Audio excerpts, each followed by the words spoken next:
Hello friends, welcome. This is Neetu Kumari. तो आज हम बात करने वाले हैं फेस्टिवल्स के बारे में, त्योहारों के बारे में। और ये जो वीडियो आज की होने वाली है वो सीटेट स्पेशल है। अगर आप पेपर 1 की तैयारी कर रहे हो और आपने अगर हमारा कोर्स पेपर 1 में ईवीएस का भी सिलेबस आता है, तो वहाँ पर आपसे जो फेस्टिवल्स हैं उनके बारे में काफ़ी सारी चीज़ें पूछी जाती हैं। और अगर आप सीटेट पेपर 2 की बात कर रहे हो तो वहाँ पर आपके जनरल नॉलेज जो है आपकी आती है, तो वहाँ पर भी वीडियो आपके लिए जो है फ़ायदेमंद हो जाएगी।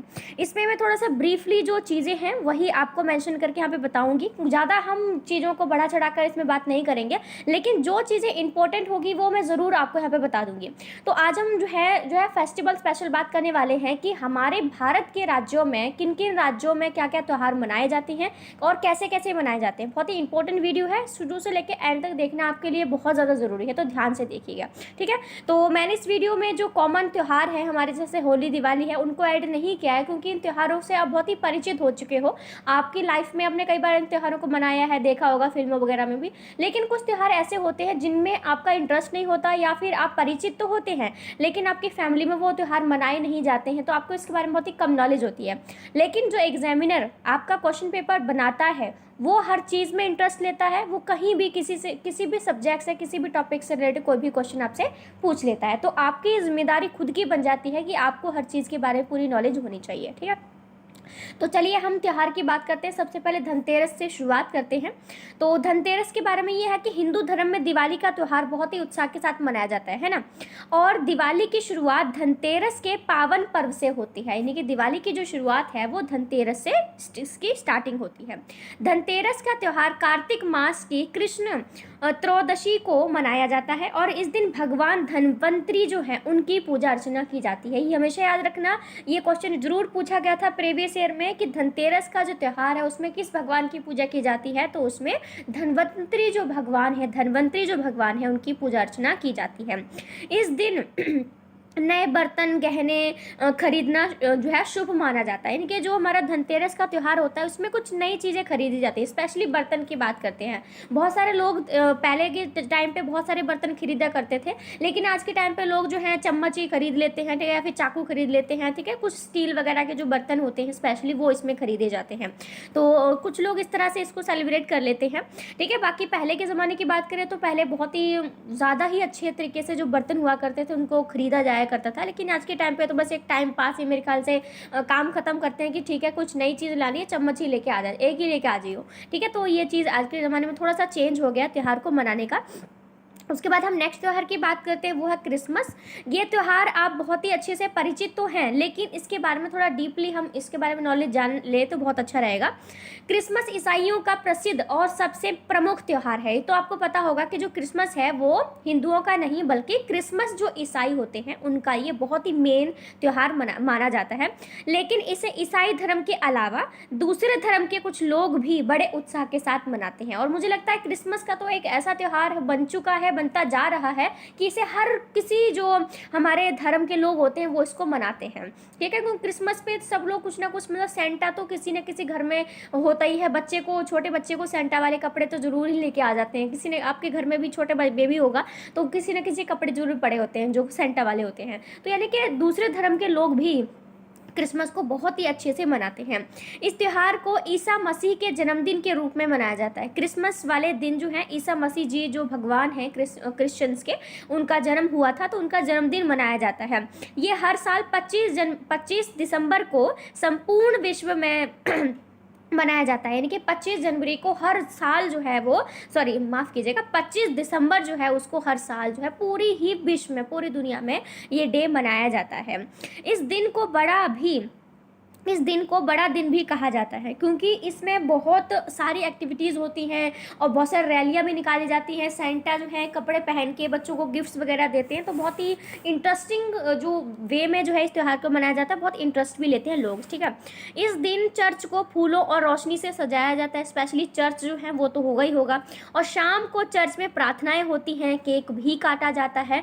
तो जो क्रिसमस जो धर्म है उससे जुड़े लोग हैं तो उनको बहुत अच्छे से पता होगा कि किस किस वे में जो है त्यौहार को मनाया जाता है। हमने जो बाकी जो नॉर्मल लोगों की बात करूं तो उनको सिर्फ इतना ही पता है, क्रिसमस में पेड़ लगाया जाता है, उसको डेकोरेट किया जाता है, सेंटा आता है कुछ सामान लेके। लेकिन क्रिसमस में क्या होता है, ईसा मसीह जो हैं, ठीक है, इनका जन्मदिन मनाया जाता है, ठीक है, चर्च को रोशनी सजाया जाता है, केक भी काटते हैं, प्रार्थना भी करते हैं। तो ये बहुत कम लोगों को पता होता है जो कि इस धर्म से जुड़े हुए नहीं हैं, ठीक है। नेक्स्ट त्यौहार की बात करते हैं। नेक्स्ट हमारा है छठ पूजा। छठ पूजा जो है ये बिहार का बहुत ही प्रमुख, बहुत ही बड़ा, बहुत ही प्रमुख त्यौहार माना जाता है, क्योंकि लोग इसको बहुत ज़्यादा इंटरेस्ट से जो है वो मनाते हैं। तो चलिए इसके बारे में बात कर लेते हैं कि छठवें पर्व छठ या षष्ठी पूजा कार्तिक शुक्ल पक्ष के षष्ठी को मनाया जाने वाला एक हिंदू पर्व है, ठीक है, एक हिंदू त्यौहार है ये। सूर्योपासना का यह अनुपम लोक पर्व मुख्य रूप से बिहार, झारखंड, पूर्वी उत्तर प्रदेश और नेपाल के तराई क्षेत्रों में मनाया जाता है। आप देखिए, मैंने भी स्टार्टिंग में आपको यही बोला कि ये बिहार में मनाया जाता है, लेकिन आपको यहाँ पर और भी राज्य हैं, बिहार, झारखंड, पूर्वी उत्तर प्रदेश और नेपाल, ये कुछ और नेपाल तो देश हो गया, और बाकी कुछ और भी राज्य हैं जिनमें जो है त्यौहार, जो छठ पूजा है, वो बहुत ही ज़्यादा बड़े पैमाने पर मनाया जाता है। यहाँ पर्व बिहारियों का सबसे बड़ा, यह जो पर्व होता है, ये जो बिहारी होते हैं उनका बहुत ही बड़ा, सबसे बड़ा पर्व त्यौहार माना जाता है। ये उनकी संस्कृति है। छठ पर्व यानी कि छठ का जो त्यौहार है बिहार में बड़े धूमधाम से मनाया जाता है। ये एकमात्र ही बिहार, ये पूरे भारत का ऐसा पर्व है जो वैदिक काल से चला आ रहा है और ये बिहार की संस्कृति बन चुका है। यह पर्व बिहार की वैदिक आर्य संस्कृति की एक छोटी सी झलक दिखाता है। ये पूर्व मुख्यतः रूप से ऋषियों द्वारा लिखी गई ऋग्वेद में सूर्य पूजन, उषा पूजन और आर्य परंपरा के अनुसार बिहार में यह पर्व मनाया जाता है। छठ पूजा के बारे में और डिस्क्रिप्शन में दूं तो आपको पता है कि ये रात को स्टार्ट हो जाता है 3 से 4 बजे। जो लेडीज़ हैं इस तरह से जो फल फ्रूट्स हैं, टोकरी या जो भी सूप होता है उसमें जो है रख कर जो है वो इस त्यौहार को मनाते हैं, ठीक है। पानी में जो लेडीज़ होती हैं वो 3 या 4 बजे मेरे ख्याल से पानी में खड़ी हो जाती हैं, और जब तक कि सूर्य नहीं निकल जाता है तब तक पानी में, वो ठंडे पानी में, क्योंकि ये थोड़ा ठंडियों में मनाया जाता है, तो ठंडे पानी में ये खड़ी रहती हैं, ठीक है। और इसमें गन्ने का यूज़ और हल्दी, जो कच्ची हल्दी होती है ना, साबित कच्ची हल्दी जो होती है, उसका यूज़ इस त्यौहार में कुछ ज़्यादा ही बड़े पैमाने पर होता है, तो वो चीज़ भी आपको पता होनी चाहिए। और इसमें जो लेडीज़ होती हैं वो नाक से लेकर अपनी सीधा मांग के पीछे तक जो है, जो हेड होता है वहाँ तक वो त्यौहार का जो सिंदूर है उसको लगाती हैं। तो बहुत ही इंटरेस्टिंग वे में जो छठ पूजा है उसको सेलिब्रेट किया जाता है। नेक्स्ट त्यौहार की बात करते हैं। नेक्स्ट त्यौहार है हमारा पोंगल त्यौहार, ठीक है। तो पोंगल के बारे में ये है कि तमिल, ठीक है, पोंगल जो है तमिल हिंदुओं का एक प्रमुख त्यौहार है। तो ये आपको पता होना चाहिए कि जो पोंगल है वो कौन से राज्य में मनाया जाता है। तो ये तमिल जो राज्य है उसमें इसको मनाया जाता है।